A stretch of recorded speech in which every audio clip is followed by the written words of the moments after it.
We welcome the opportunity to discuss the prospects for a diplomatic solution in Syria.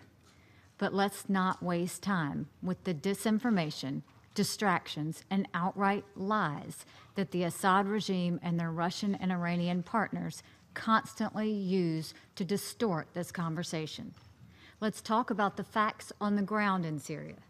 This month already, the world has seen a clear military escalation in Idlib. Russian and Assad regime air forces launched over 100 airstrikes. They are using barrel bombs, rockets, and artillery. They are targeting hospitals and medical facilities. They are conducting ruthless double-tap strikes on civilian volunteers like the White Helmets. For those listening who haven't heard of double-tap strikes, that's when pro-regime forces strike an area. Wait a few moments for first responders to arrive, and then strike again. It is a disgusting tactic of terrorists, not professional soldiers. According to the UN, over 30,000 people have already been displaced by ongoing airstrikes. We've heard a lot of talk today, but we haven't seen any actions to indicate that Russia, Iran, and Assad are interested in a political solution. All we've seen are the actions of cowards interested in a bloody military conquest of Idlib. Turkey learned this lesson last week when they met with Russia and Iran. Turkey wanted them to agree to a ceasefire in Idlib, but Russia and Iran rejected Turkey's request, and the Assad regime continued its brutal attacks. The United States has long past taking Russia and Iran at their word that they are interested in protecting civilians in Idlib from further violence. No matter what type of weapons or methods are used, the United States strongly opposes any escalation of violence in Idlib. Every member of the Security Council should feel the same. It's time for Russia to stop wasting our time when it comes to peace in Syria. Russia and Iran have had every opportunity to demonstrate their credibility as constructive actors in Syria. But what have they done with these opportunities? They created so-called de-escalation zones throughout Syria, which they have cynically, systematically, and ruthlessly violated. In February, they violated the de-escalation zone in eastern Ghouta. Then in July, Russia blatantly broke a commitment made by President Putin and President Trump to uphold a ceasefire arrangement in southwest Syria. Now, in Idlib, Russia and Iran are violating their last remaining so-called de-escalation zone. These are not the actions of good faith parties of peace. This is not how you demonstrate your commitment to protecting civilian lives. And this is not how you convince the United States and other countries to fund reconstruction efforts in Syria. I repeat that it would be absurd for the United States and other countries to consider the demands from Russia and its allies that the world should fund reconstruction efforts in Syria as Russian airstrikes pummel Idlib in an escalation of a new military assault. Russia, Iran, and Assad are demolishing Idlib and asking us to call it peace. But here's the reality. Astana has failed. It has failed to stop the violence or to promote a political solution.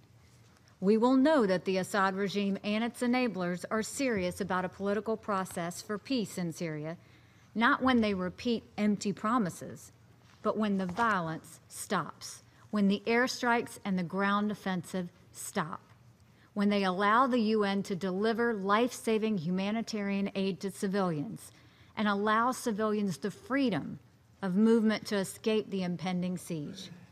When they work with us to pursue real terrorists, not to create more of them by targeting innocent civilians. When we see irreversible progress occur through the UN-led Geneva talks toward a political transition in line with Resolution 2254, when we see Iran's influence over events in Syria completely extinguished, we will not allow Iran through the facade of the Astana process to hijack the future of the Syrian people. Iran's role in Assad's murderous attacks on civilians will not be ignored by the United States and the rest of the international community.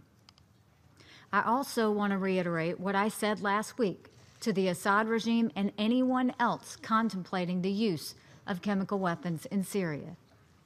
The United States followed through when we said that we would respond to the use of chemical weapons. We stand by this warning. Russia has the power to stop the catastrophe looming in Idlib. They have the power to stop the killing. They still have the power to match their words of peace with deeds by working in Geneva to achieve a political transition in Syria. We consider any assault on Idlib to be a reckless escalation of the conflict here. If Assad, Russia, and Iran continue down the path they are on, the consequences will be dire. The world will hold them responsible, and no number of Security Council meetings will ever change that.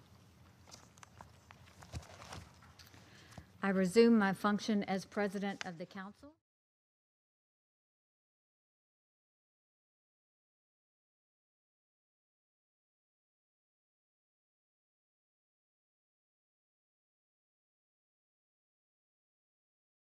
Thank you very much, Martin, for coming back to brief us. We obviously share your frustration that the Houthis did not show up in Geneva. You did everything you could to get them there. The Houthis should know that the members of the Security Council are not going to tolerate attempts to undermine the UN's efforts. While Geneva did not work as we had hoped, we have to find a way urgently to bring the parties to the table. That is why we are here. We want to give Martin the strongest possible backing so that he can go back and tell everyone that they have got to commit to peace in Yemen. The stakes on all sides are so high. It would be a mistake for the parties to dismiss the idea of peace talks and resort to military options. The temperature is rising across the region because of this war. Ballistic missile attacks into Saudi territory continue. There are threats to freedom of navigation in the Red Sea. Chaos in Yemen is spilling across its borders. We are potentially one missile strike away from a full-blown crisis. There is an alternative. As we heard today, there is a remarkable degree of Security Council unity on Yemen. Everyone around the table wants to see diplomacy succeed. The parties have got to act to help the Yemeni people. They can do things right now that will actually make the Yemeni people better off, instead of accelerating this humanitarian catastrophe. They can help the Yemeni people by finding a way to pay the salaries of teachers and allowing kids to go back to school, which is a step that any parent in this room can immediately understand. They can help by opening up access to medical flights so that ordinary Yemenis who desperately need medical treatment abroad for conditions like cancer or dialysis can get help. They can help by doing everything they can to avoid targeting civilians and civilian objects, and by holding accountable those responsible for civilian casualties.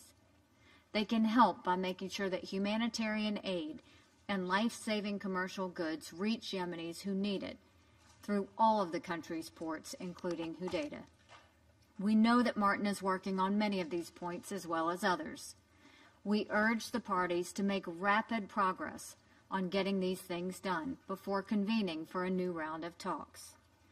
There should be no question of the confidence the Security Council has in Martin Griffiths.